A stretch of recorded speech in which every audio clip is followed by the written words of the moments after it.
Okay, what if you could build a suit of armor? One that was completely indestructible, but instead of being made from steel, it was made out of pure knowledge. Sounds a little out there, right? Well, today, we're diving into the true story of a man who did exactly that, and he did it over 1,200 years ago. It all comes down to this question.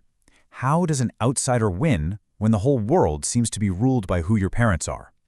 It's a question that feels so modern, but the answer, well, it comes from centuries ago, from a Japanese scholar named Kibi no Makibi.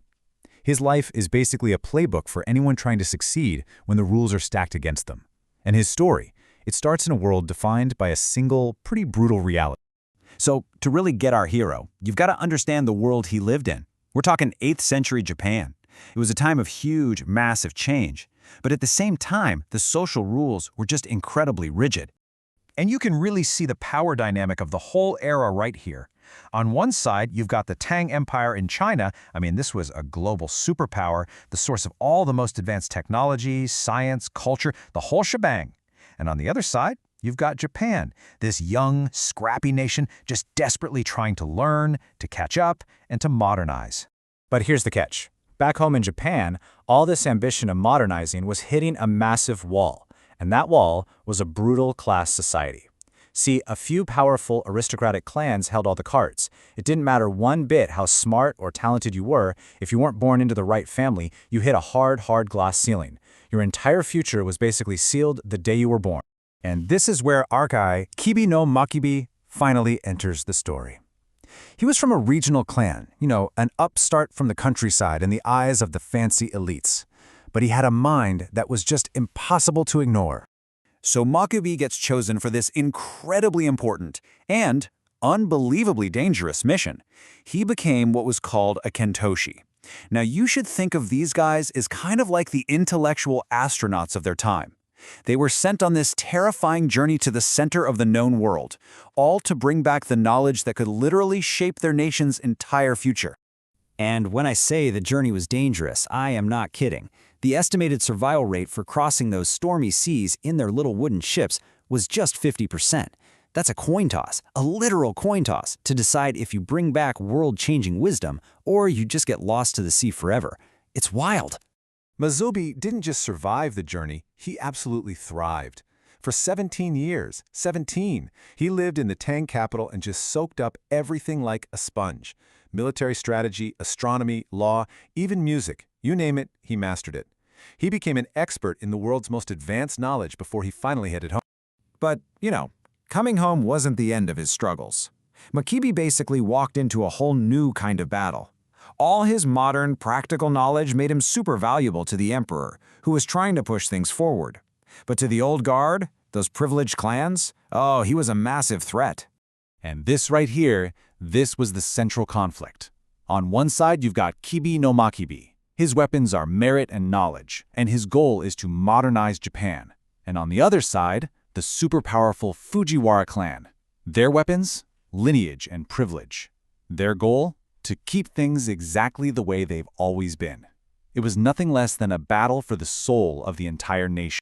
Now at first, it really looked like privilege was going to win. The Fujiwara clan was just consumed by jealousy, and they used their political muscle to get Makibi kicked out of the capital. He was exiled, demoted, and sent off to some remote post. For most people, that would have been the end of the story. But Makibi, he didn't despair. And this is where his story just becomes truly incredible.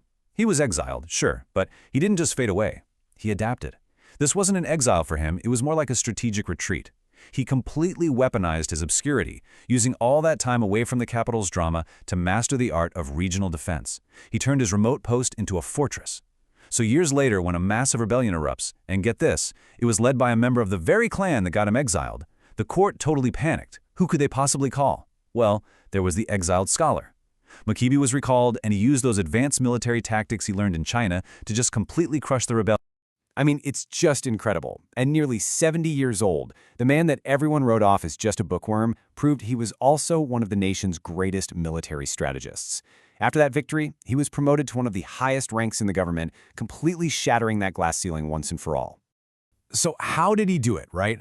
What was the core belief that let him survive exile, defeat all his enemies, and in the end, triumph? Well, it all came down to a simple but really powerful philosophy. This was Makibi's central truth. In his crazy, unstable world full of conspiracies and betrayals, he knew that things like status, wealth, and power, they could all be stripped away in an instant. The only things that could never, ever be stolen from you were your knowledge and your virtue. That was his armor. And his philosophy really rested on three revolutionary pillars. First up, meritocracy, the idea that what you achieve is way more important than who your parents are. Second, practical science. Knowledge isn't just for showing off, it's a tool you use to actually build a better world. And third, something we might call global leadership today. He absorbed the best ideas from around the globe to solve urgent problems right at home. He truly believed that people who cultivate wisdom and then use it for the public good, well, they're a country's most valuable asset, way more precious than gold or jewels. To him, a scholar wasn't just someone reading books. It was a person actively using truth to serve society. Okay, so this is a fascinating story from history for sure. But it's not just about the past. The real question is, why should we care about this ancient scholar's armor today, in our world? Well, the reason his story hits so hard, I think, is that in a lot of ways, we're living in a world that's just as turbulent and unpredictable as his was.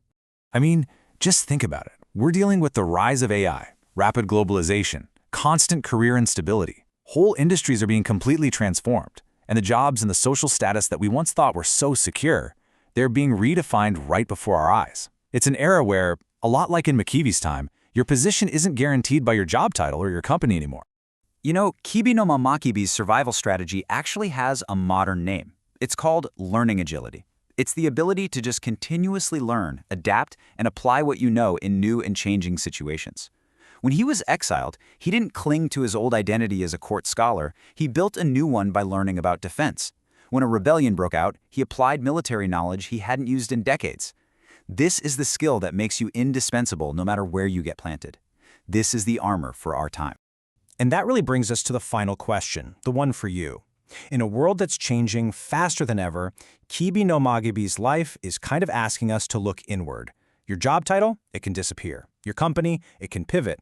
But what you know, your character, and most importantly, your ability to keep learning, that's the one asset that can never be taken away from you. It's a living, growing defense. So, what is the strongest armor that you're building?